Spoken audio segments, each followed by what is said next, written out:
Welcome to the Nursing Dose with your host, Hey. Farah, aka Dr. Laurent. And today I have a very special guest. I have Dr. Lucinda Canty, the one and only huge powerhouse in terms of advocacy for women. And today we're going to be talking about women's health and really creating safe spaces. And then the advocacy for women's health and L&D and how she founded Lucinda's house and all the great things. So if you want to say hello and introduce yourself to everybody. Yeah, hi everyone. I'm Lucinda Canty, a nurse midwife, associate professor at UMass Amherst, a community activist, reproductive justice person, Black woman first. And I'm proud of that. And in any space I'm in, I'm uplifting the voices of Black women. Awesome. I love it. I love it. And for all of those watching, please let us know where you're watching from, what city, what country. Drop any comments, say hello to us.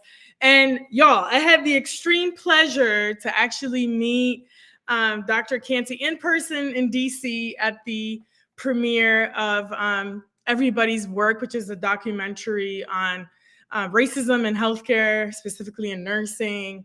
And it was amazing just to be in the room. And she was featured in this film. So, if you want to talk about that experience, being in that film. Yeah, it was amazing. I thought it was going to be like a small project.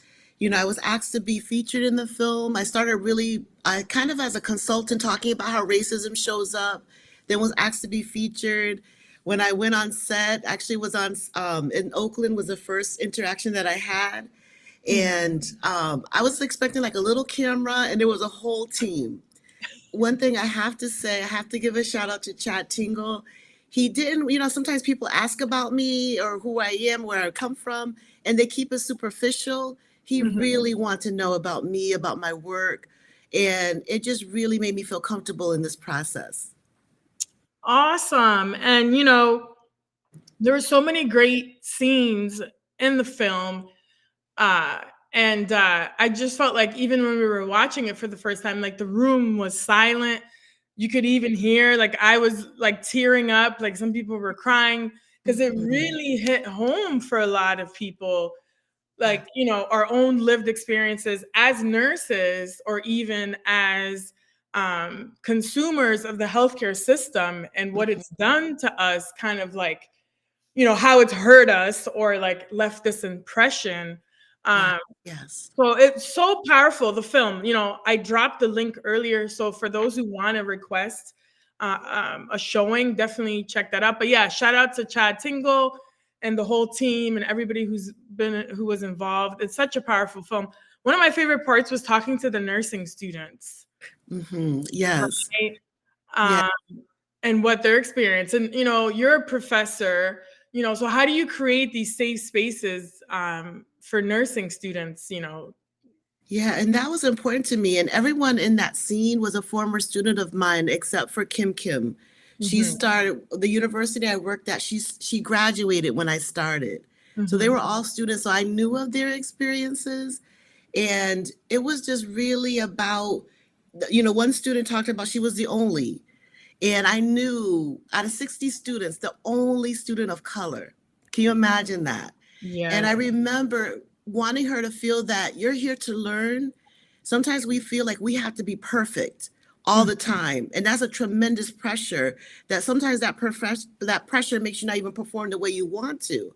Right. So I wanted her to know, look, you're here to learn. I'm here to support you. You're already bringing yourself into this and you're good as you are.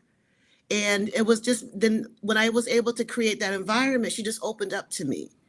And even remember giving her evaluation, what I thought was a little private spot. And a doctor came up after and said, I wish I had you as a student. Like we were on the nursing unit. I found a little corner to talk. Yeah. And he came out of nowhere. I was like, who is this? And he was like, I wish I had a professor like you when I was a student. Oh. And that just assured me that I was doing the right thing.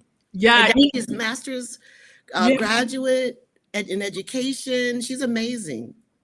Yeah, and it's so funny you mentioned that because I was a clinical instructor before for NYU, and sometimes we didn't have conference rooms, so we had to like find those Mhm. spaces. Yes, find a little corner.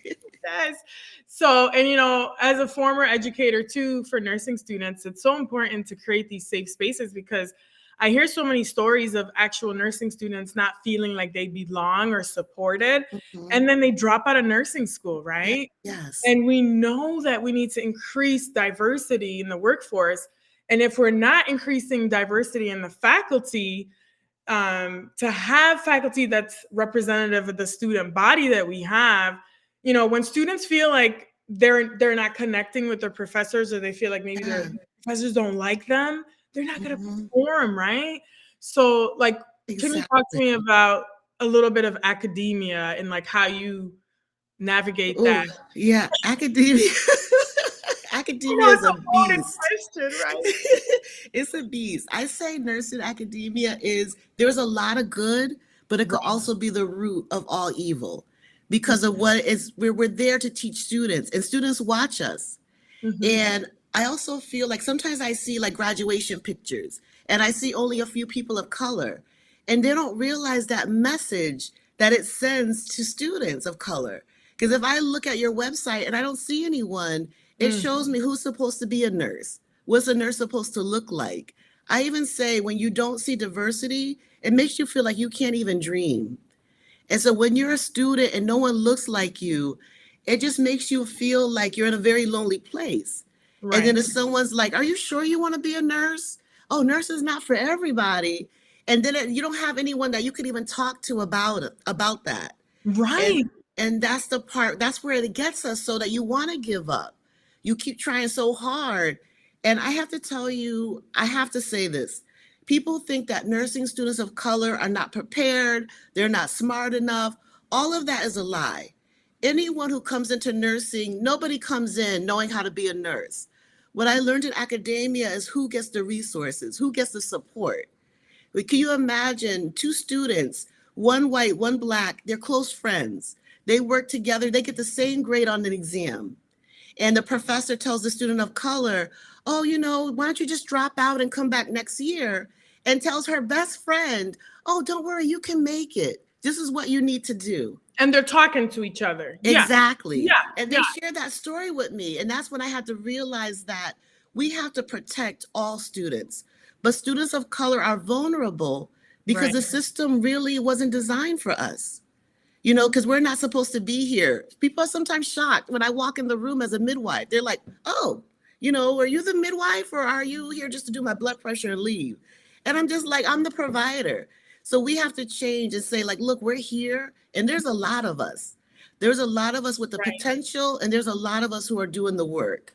We just need the opportunity and we need people to stop doubting us and putting those negative thoughts into our heads." Yes. Oh my God. There's so much here. And like, honestly, I hear stories that breaks my heart about high school and certain counselors are like, oh no, you can't get into this, or you can't, are you sure you want to, Yeah. as educators and, or even in the education system, Mm-hmm. I feel like it fails a lot of students, not just within nursing. Mm-hmm. But this is why it's so important to have community. And if anybody's out there watching, maybe interested in nursing, it's a great profession. So don't let anybody talk you out of it and say it's too Mm-hmm. hard, you can't do it.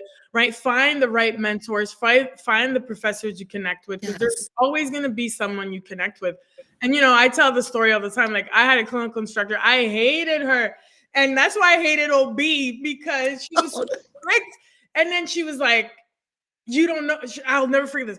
"You don't know the side effect of colace." I'm like, "What the heck?" I gave her some side effects. She wanted the whole book. I'm like, and she made me yeah, yes. in front of a patient, and I never forgot that. Like, Mm. it like so demoralizing, right? And like it makes you feel so small. I'm like, and then later on, I had an instructor that said, "You'll never be an ER nurse," and I'm like, Can "Watch." you? Mm-hmm, Right? mm-hmm. So many people go through these experiences and they're like, "Is it just me?" Or like, "You think I'm Yes. crazy?" Yes, yes. No, but that's true. And then sometimes they just get into your head. I Right. share in everybody's work how my guidance counselor said that none of my colleges were going to accept me except the community college. And they were the first ones that were like, no, they put me on a 2-year waiting list. but I feel like sometimes we have to trust ourselves and just take a Mhm. chance. I Right, just feel like I may not always win, but even if I don't win, at least I can say I did it because I thought I could do it, or I'm going to find another way to do it. But to right. do what someone else tells me to do, I wouldn't be a midwife. I wouldn't be a nurse if I Ex listened to what people told me. So Yeah, we have to trust ourselves. And right now, even my son, if he comes to me and he's like, "Mom, I'm going to be on the moon," I'm like, "Okay, go ahead, go on the moon," because I don't want him on the moon later and he'd be like, "My mother doubted me." But I'm here. So just let people dream. yes, It's like we should be allowed to dream just like everybody else. yes, I love it, and, the work that you're doing is so important, and I know we're talking about academia and nursing and things, but everything is just related because, Yeah. um, this is why I love this platform on LinkedIn and, being able to have a podcast and interview Hmm. people like you who are so inspirational. And I applaud you for sharing your stories as well and being an advocate because, sometimes it's not easy speaking the truth, right? Yeah. Yes. Yes. Because people, there's a lot of resistance, but we won't get into that piece, but talk Hmm. about kind of your advocacy work that you've been doing and Lucinda's house. I Yeah. think what you're doing is awesome for the community, empowering women. I love your art. Talk about all Thank that. you. Yeah. So again, I've been a nurse midwife for several years. I celebrated in May 30 years since I graduated from my program. And I can't even believe that I've been in midwifery and nursing that long. Yeah. But for me, it was always about wanting to provide care with respect, with dignity. I never wanted anyone to this day to leave my care feeling traumatized by it. And I heard so many stories. So I said, I will always go back to that. And I worked again before I even went back to get my doctorate degree. I worked as a clinical midwife. I never thought I would be in academia. Kind of fell into it. Just realized I didn't want to be in this toxic environment. Then I found out I was pregnant. I was like, no. Was going to do one semester maternity clinical and be done. And I was like, I love teaching. I love seeing how students get their confidence, how they realize what they can do, and I love providing care in any setting that I could be in. But Mhm. for me to be on the tenure track, to be a professor, I had to go back to school to get my doctorate. And I Mhm. jumped at the opportunity because I always want to do research. I was always on the outside. Like people came to me if they needed help with recruitment. People came to me if they wanted a program and nobody showed up. Get Lucinda, she'll get people here. But then I never saw the outcome. I was never part of, Mhm. what ever ended up happening. So Yeah. this gave me an opportunity to do my own thing. And when you're working, like that something is wrong, it's just like in nursing, what racism, even if you can't name racism, you could feel it and something is wrong. And for a long time, I was silent because I didn't know how to name it. So Mhm. it wasn't until I did my own research and I looked at Black women who had severe complications. And the one shocking thing that I learned, and this is something that I think our education prepares us for, is that race is the reason that people are dying or they have poor health outcomes. And I'm like, no, that's not true. And what I found through my study was that, it doesn't matter if you go to every single prenatal appointment, if you start early, if you have the 3 or 4 degrees, none of that matters. It's how we look in society, is how we show up in the healthcare system. And Mhm. some people still feel, especially around reproductive health, that we don't have the right to get the quality care that we deserve because we don't care about our bodies. We don't care about whether or not we're pregnant or if we get STDs, or we can't even make decisions about our bodies. And I'm into history, so a lot of those beliefs are rooted in slavery and it's still existing today. So through my own research, I was like, we can change the narrative. And I Mhm. felt like, what can I do? One thing is, I did not want to work. I didn't want Lucinda's house to be part of another system that told me I had to see people in 5 minutes, that, find out their insurance, all these things, and blame them if they don't have good outcomes. I was like, I want to change that narrative. So Yes. with Lucinda's house, I built it on my health education is what people want. They want to have good relationships with their provider, really learning how to navigate the system and get the care they want. But the Mhm. other important piece was the mental health, is that no one really assesses or addresses our mental health and well-being. And I wanted to have an environment that was safe. And I feel like I was able to create that because the topics that we're told we're not supposed to talk about, we talk about. We talk about infertility, pregnancy loss. And I was able to see Lucinda's House provides me an opportunity to be in the community. And just to even say what that is, it's a nonprofit that I founded. I work with I work mostly with volunteers. I Mm-hmm. provide individual counseling and support to get through out the pregnancy. A lot of times it's just preventative. Sometimes there's an issue and I'm following them. But the other piece is I do classes and groups in the community. And in doing that, people would say, you know, I had a loss. You know, I delivered my baby 2 months early, they didn't make it. Or I had a miscarriage and wanted me to do something through Lucinda's House. But Mm-hmm. I feel I'm not doing anything without talking to those as their lived experience. And that's why I love being in the community because people, I feel like they trust me, they share with me some things that they've never even shared with family members. And then we just talk about it. You know, I give them some recommendations. I never say, this is what you need to do.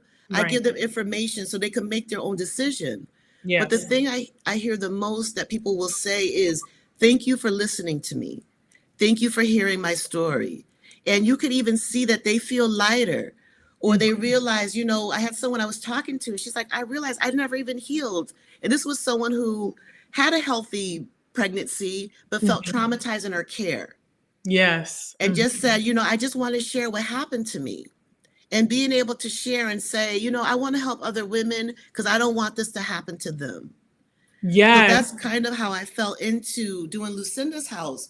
But Mm-hmm. also when I look at advocacy and other pieces, because I also realize I'll sit at in meetings and people would say crazy things Oh my and goodness. nobody would say anything. So I'm like, if they can say crazy things, I'm gonna say things from my experience, things that I see in clinical practice.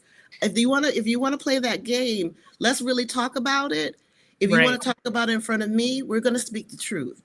Right. Right. You know, And because it's be transparent mhm. about what's really going on. Right. Yes, yes, yes. Yeah. And I love the fact, like what you mentioned, and honestly, my former background is emergency medicine, but I worked in New York City and I worked in Detroit. I worked in a lot of different places and in Canada as well.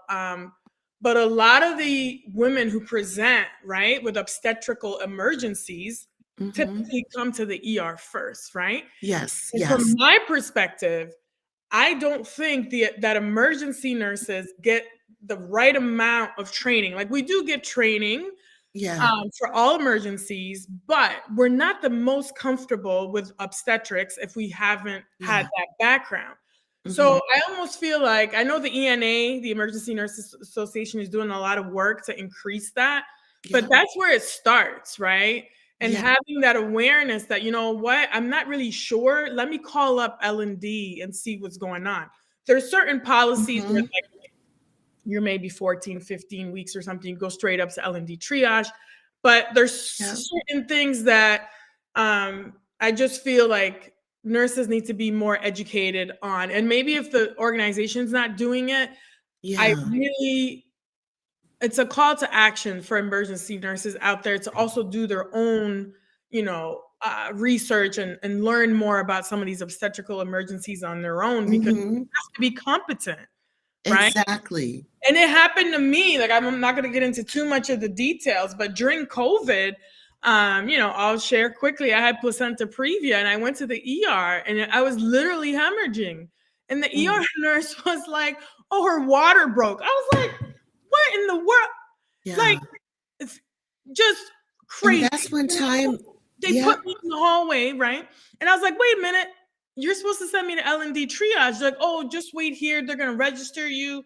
And it was about 5-10 minutes. And then I got mad at myself. I'm like, what am I doing? Like, I need to advocate for myself. I literally hmm. started screaming in the hallway. And I said, if y'all don't come and register now, like, it's going down. Yes, yes. And I was like tachycardic. The baby was tachycardic. Like, then they brought me to L&D. And I was like, why? Why does somebody have to go through that? And I'm a nurse. Imagine the people Hmm. Hmm. it drives me nuts. And why are we still having these conversations and nothing's happening? Exactly, exactly. I get And fired up. yeah, no, but when you hear the stories, it does make you fired up. And any one of us can fall victim to that system. Right. And my thing is with nurse, like I can tell you women that have severe complications, women who thought they were in labor, women who had loss. A lot of times that point of entry is the emergency room. And Mm-hmm. that's where the trauma starts. And I'm like old fashioned with nursing. Let's go back to nursing 101, where you do a history and you do a physical assessment, because Mm-hmm. people are making decisions without doing those basic things. And we have to be honest, women of color, Black and brown women, are not believed. I can tell you stories for days that they're given all the symptoms. Even if they just do assessment, they can see, sometimes they do assessment so quick, they Yeah. miss key findings. And then Right. they want to dismiss them and send them home. And I'll share the story really quickly of a woman who, she had her baby 10 months ago, was having chest pain, feeling short of breath. And they told her, you just have a little angina, go home and rest. She had a And PE. she had cardiomyopathy. Cardiomyopathy. And if she would, they said that she thinks a nurse went and got help because the provider was discharged her. She was dressed and everything. They were like, you Being can't. yeah. They said you cannot go home. Another doctor came in. She says that he was an angel, but she said how, they told her her heart was functioning at a 10% ejection fraction, Oh my goodness. and that if she would have went home, she wouldn't be talking to me right then. Wow. They told her if her heart didn't improve in 3 months, that she was going to need a transplant. Luckily she had a good medical team. She improved. She's on meds for the rest of her life. But she was like, I was having all the symptoms of heart disease. And the provider still felt like I was exaggerating. And she said, I was believing it, that maybe this is in my head. So Wow. there's still that we're not believed. And when it is found out, usually nobody is held accountable. They go right on working. And then you're in the ICU getting all these tests done, being told, this is what she was told, we're going to do what we can to prolong your life. So while she's dealing with that, you're just on to the next patient. So how do we make sure people learn from those experiences? And that's a key problem, is that we're not believed. But if you go back to doing nursing 101, you're going to improve health outcomes. You always Right. just have to prepare for it. Because the other thing, when we look at health disparities, especially in reproductive health, and I could list all the things that Black women are disproportionately impacted. When you Mm-hmm. look at that, you look at the white counterparts. If they're doing well, it tells me that we know how to provide the care. But for some reason, certain populations aren't getting it.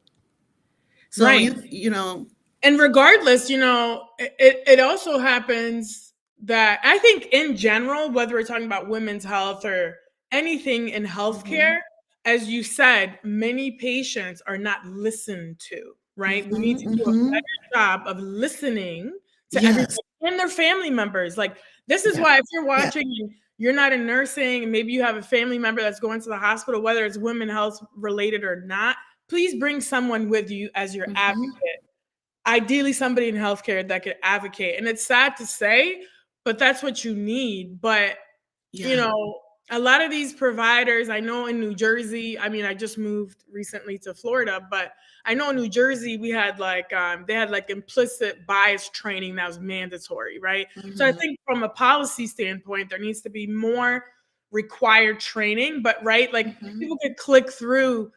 I think storytelling is powerful, but enough with the stories and the stats. We Yeah, know what it is. It's time to take action. So, like, yes, what are some strategies you think, from a healthcare perspective, if you're a provider, you're mhm, a nurse that was working in L&D, how can you advocate, yeah. or for the people in the community? Yeah, I would say first, if you're a provider or you're a nurse, because especially nurses, we're in the middle of everything. Even if we don't want to be any kind of healthcare provider, we're in the middle. But I also tell people, think about if that was your mother, if Mm, that was your sister, if yeah. that was you. Would you want someone to talk to you the way you're talking to that patient? If that's your sister, do you want her to come home and say that someone treated her that way? So I would say definitely to start there, but also just educate yourself. Because the Mhm. other piece is people are always like, oh, yeah, that person, she doesn't know how to do this or that. Don't worry about the other person. What are you doing? Because Mm, we're all part of the system. And any one of us could be in that role to create harm. So think about yourself. And if someone tells you something, you're working with a patient and they say, I don't really like how you're talking to me, or I keep trying to tell you what's going on, you're not listening. Instead of getting defensive, take a minute and think about why that person's saying that and Right. just slow down. So I think that we have to realize there is an issue. Things are moving a little bit, maybe slowly getting better. I feel like every time I feel good, then I hear a story where it's not so good. So we Right. could all and it's not easy for any of us. As nurses, we're stressed. We know that. We need organizations that better support us. But still, like for me, if I can't provide safe care, then I can't work there. Exactly. I was, Exactly. I was working in a site that wanted me to keep seeing patients through. And I was like, but I need to be able to explain to them why they're here so they don't come back. Or I'm giving them a diagnosis, even a simple diagnosis like chlamydia that we can treat. But still, that person that's something related to their relationship, related to how they need to protect themselves. I can't say, here's your medication, I'll see you later. They're going to be back next month. So Right. anyway, if I'm not safe, I can't do it. Yeah, there's a lot of time constraints, particularly even in the emergency room, L&D, these areas. But, I think not just within the United States, but even in Canada, there's, room for improvement everywhere. But I Mm-hmm. think it starts, like you said, with yourself if you're a healthcare provider. And number two, don't turn your head, right? We see a Yes, lot of things. So don't yes, be yes. afraid. It's your duty to Mm-hmm. intervene, Mm-hmm. to intervene and say, hey, come here, let me talk to you. There's different ways you can approach people. Yes, And yes, and if they're not listening and they keep engaging in these inappropriate behaviors or whatever, um, then you need to start whatever it is. I used to do yeah. incident reports all the time. Mm-hmm. Mm-hmm. And That's what then you have to do. it Yes. goes Yep. up, and sometimes they'll have like, RCAs, like root cause analysis, or they'll look into issues, but you need to escalate so that Yes. Yes. quality looks into it, And don't. education looks into it, like, because Yeah. they need to be held accountable, and that's the problem. Exactly. And don't put that on the patient. Don't say, oh, you go ahead and tell people, fill out your evaluation form so they know. Because I even wonder who read those. One thing I had to learn is that I'm in a different position than my patients. I work Mhm. at the organization or I know people who work there. So Yeah. when I speak up and I give those examples of what I say happened, because people can't argue. Sometimes my mouth could be a little slick, but you cannot say I don't have evidence to back up what I'm saying. Right. So, anyways, we have to be able to advocate for those who can't advocate for themselves. To me, that's what nursing is about. So, if you see something that's happening, even if, like, I worked in a system in academia when I first started, I was like, I'm going to be honest with you. I was like, people in academia are crazy. I was like, I feel safer on the streets. I feel safer on anybody's street than I do up in here because it was ridiculous. So Like I there's it's like, I don't know how to describe it. It's depending on where you work, but it's a lot more rigid than the clinical setting. And yes. things move a lot more slowly. Yes, yeah, but sometimes they're not even moving on science. They're just putting their beliefs in there and not they don't realize the harm they're causing. So when I started, I was in a system where I did feel powerless. And then I was like, I have to tell someone. I have to find one person who supports me. And Mhm. I end up going again up the chain. I had to skip someone because that person was a barrier because they Mhm. didn't think anything was wrong. So I Yeah. had to skip them and go up higher. And when I was telling them what was happening, they didn't believe me. And then when they started to really look at it, they were like, we didn't even know this was happening. Yeah. And they were able to address the issue. So Yeah. I didn't even have to do the dirty work or the swinging, come out fighting. Somebody else helped me. But it Right. still empowered me that if I'm silent, people are going to keep getting hurt. Right. So say something, just find the right support and be able to say, this is happening. We got to do something. Right. And the other thing is, I think a lot of nurses, not just in women's health or, in this area about advocacy, I think a lot of nurses are feeling frustrated or tired. But I think because they feel like they're not listened to when they go Mhm. up to leadership and they go to this, and sometimes they're afraid to lose their job. Like it's actually happened to me for being an advocate and speaking up Mm-hmm. as the director of education, seeing things that were, policies that didn't make sense. Like there's a lot of Yeah. different things, let's say. So, but to me, this is where you stand in your integrity and in your Mm-hmm. values. I'm Mm-hmm. like, I will always speak up because there's no other way. That's the Yeah. only Yes. I'm gonna be able to go to sleep like you. You can get rid of me or That's you it. if you want, but I'm gonna speak up, and I'm gonna feel better that I spoke up than to not. Mm-hmm. And then you know what? I don't want to be part of your organization if you're doing if you're doing all Mm-hmm. Mm-hmm. crazy things, Yes. right? And this is Yes. so important because I think a lot of nurses are just afraid to speak up, but uh, just know that you're part of the problem if you're not speaking up and you're Yeah. staying silent in these toxic work environments or these places that are causing harm, like you said, to patients Mm-hmm. or outcomes. Even if you're not directly doing it, but you're seeing the stuff, yeah, Yeah. Yeah. it's Your silence is like you're consenting, that you're Mhm. saying that it's okay what's happening. And sometimes people are like, I've seen nurses that are like, oh, that's their problem over there. And No, it ends up becoming their problem because they find themselves the victim. And so it's like now they want to get help and now they want to do something. But I'm like, we got to think about what if that is us? Because this is so, it's like an infection that will keep spreading unless we do something to stop it. And right, I've been in roles where was ready to walk out. I'm just like, because I'm like the one who can't sleep. I'm the one who's not eating. Like my friend said, your blood pressure is high, and they're home watching TV, enjoying their family. And I was like, I'm not doing that anymore. And yeah, so that's what I was like. To me, right now, I feel like I have nothing to lose. Because if Mhm. I'm silent, it's going to impact. I think about my son that he wants to have a family one day. I don't want Exactly, him dealing with the same thing that I'm seeing right now. So right. I'm like, things have to change. And I think nurses like yourself and even me and other nurses, I think we find our own way to do this advocacy work, right? That it Hmm. creates a bigger impact and because sometimes when you're in these areas where you feel stuck and you feel like you're trying, but Yep. you're not moving the needle, it's not working, then maybe it's time to think about another way that you can impact the healthcare system, Hmm.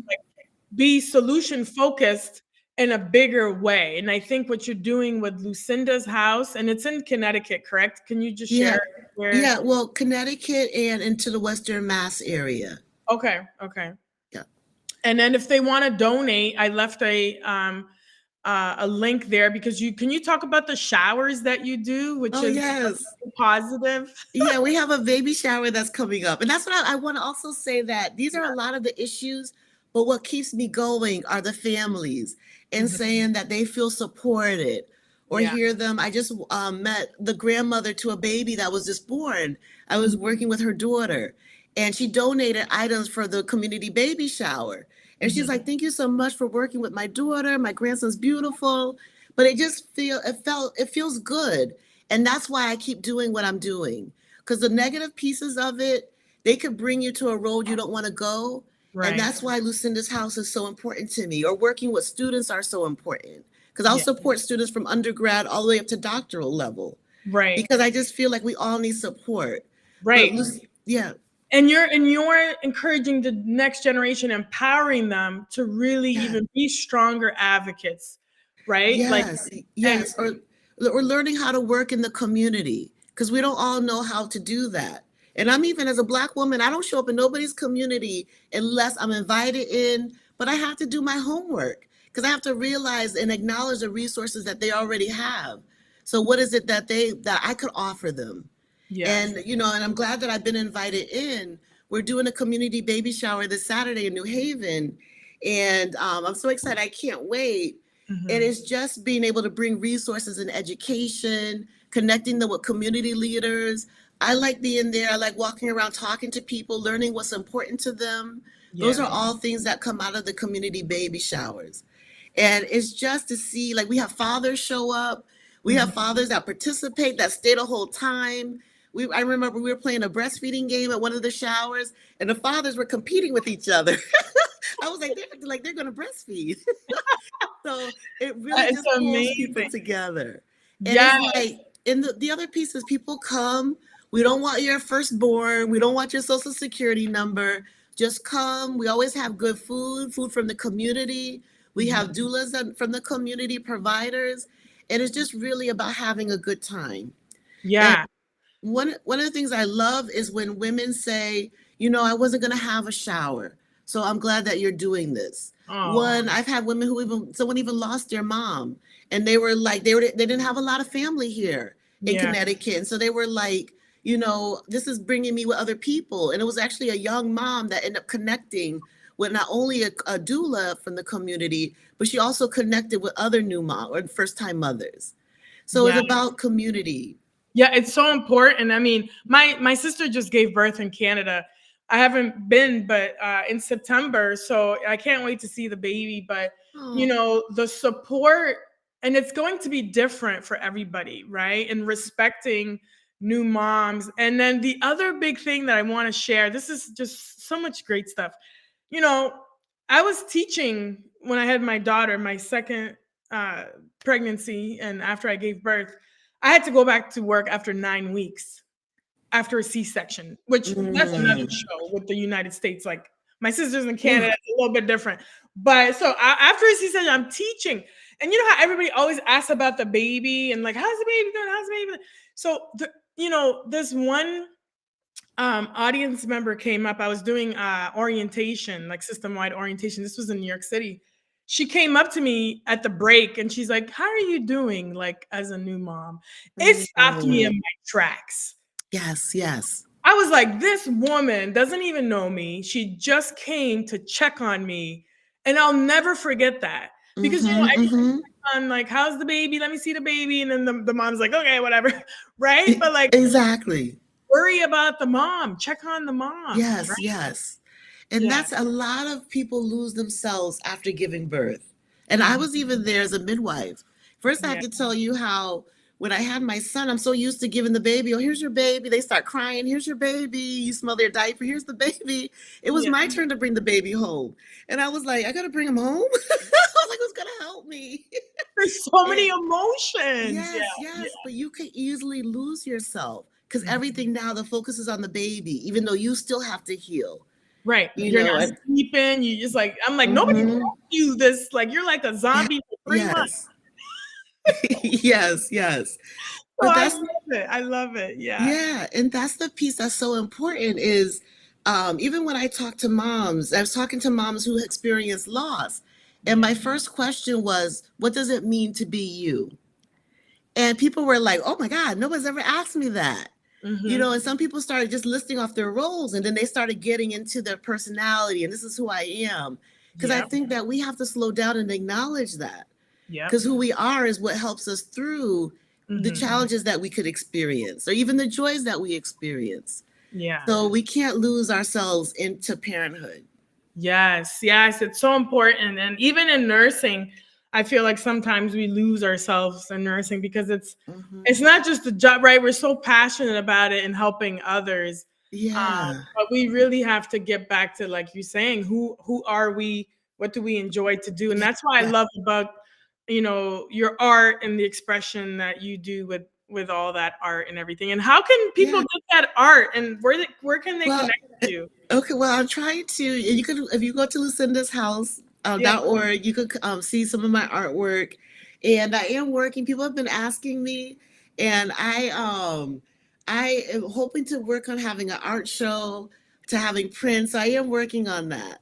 Okay. Awesome. That's my goal for going into the new year to be able to do that because Awesome. I love, and I just want to even just say, like with my art, when I first started looking into maternal health, everything was so negative.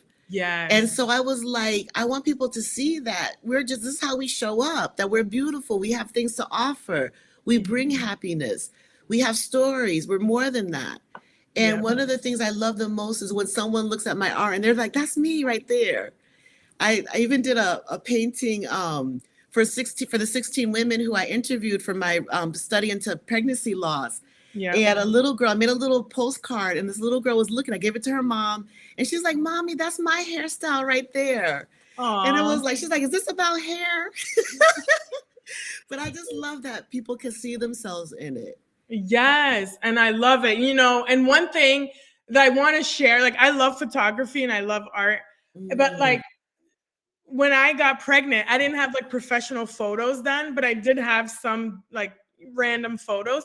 But I want to highlight the importance of that, right? Like having yeah, showers, having those photos, because then you feel a sense of regret later when you don't do it. yeah, So that's why yes, it's so yes, important, with Lucinda's house, what you're doing for them. yeah. And I just love you and I love everything you're Oh, doing, thank like you. bring such positivity. And I was telling people to come watch the show, and some people are like, "Oh, like my professor talked about Dr. Canty," and like I just want to let you know, like you are Oh, a superstar, like powerhouse in this industry. So thank you so much for everything that oh, you do. thank you. Thank you for having me and Yeah, just letting me tell my story.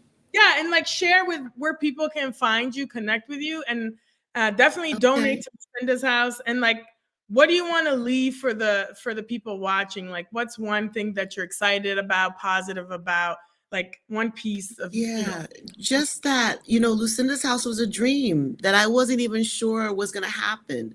But I think we have to allow ourselves to dream, to imagine what things could be like. And that the support has been tremendous. I can't even say enough. That's been so important to Lucinda's house, even growing. Mhm, But I just feel like don't let someone tell you what your limits are. Because mhm. that's something my whole life. People have always been saying, you can't do this, you can't do that. Yeah, And Lucinda's house was something that I just dreamed about and it came through. So, and I just love that's the perfect, like, even I'm on campus now, but I'm going to be leaving soon. I'm going straight to Lucinda's house. And it's like, I awesome. can't wait to get there. And I saw the photos, like of you, decorating and doing all the stuff. So everybody watching, please donate. Such a great cause. And please Oh, connect with Dr. Canty. And okay. then, what did you want to say? Well, someone wanted to ask a question. I just Oh, saw that. Sorry, everyone. I'm just seeing the chat. Thank you where's for the your question? comments. They said, is there time to ask Oh, you a yes, ask question? a question. Ask a question. Go ahead, Dr. Kimberly Madison. Oh my God, and DMP's a color. Oh, I gotta go next year. Oh, I'm yes, yes. how was it? It was wonderful. I can't even describe it. Oh my goodness. Yeah. I know you were doing your poetry, which was Yeah. cool. You had like a little poetry session. Yeah, yeah. I was a little nervous and but I was like, I can't leave here without doing one poem. Awesome. I mean, come on, Kim. Where are you with your Yeah. question? Yeah, Kim was Dr. Well, Ma Okay, Dr. well, Madison. maybe drop it later, Oh, and then we can. If you drop and it I'll later, keep an eye out. try to address it. But oh my goodness, I know we went over time. Oh, here she is. What's she saying? Oh, No, this is the point. Oh, she's saying, like, do you have a question for me? Because I said last time in my podcast, oh, I was going to flip it and ask you if you have a question for me or the audience. oh, yes, yes. Well, I have a question. I do have a question for you. Okay. Because I look at your pictures, I see a very powerful woman. And I know you shared that experience about someone saying you'll never be an emergency room nurse. So, Yeah. what advice would you give to someone who wants to do their own business? Because I'm still learning myself. Oh my goodness. Yeah. So, let me show you because, I'm going to self promote. I have, I have a book called Nurses Making Money Moves. And there's a lot of Oh, okay. nurses, a guide to starting your own business. And I know a lot of nurses come to me and ask me, like, well, how did you start your nurse career coaching business? And literally, it was like Google University, YouTube University.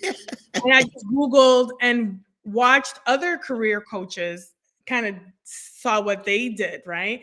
But the first advice that I would say is find out if there's a need for what it is that you're providing, whether it's a product or Mm, service, and find out if it's something that people want or need, and if it's going to be profitable, right? Like you don't want to make something and then you're going to lose money, right? Mm. Like probably starting a newspaper company is probably not the best thing to do, right? Because like people don't really read newspapers anymore, right?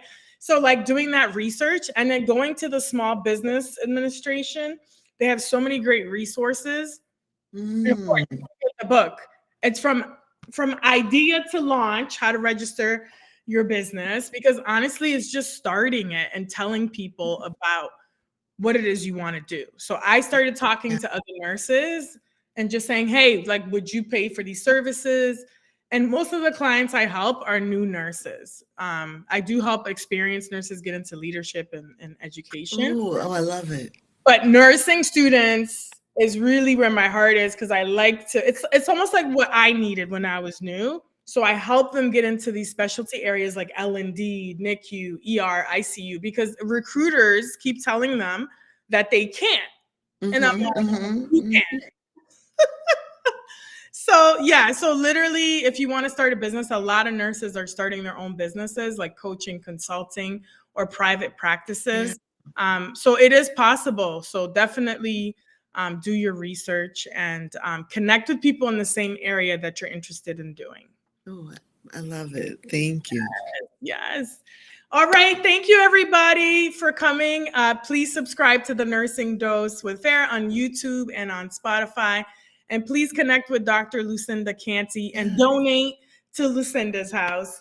Thank you again.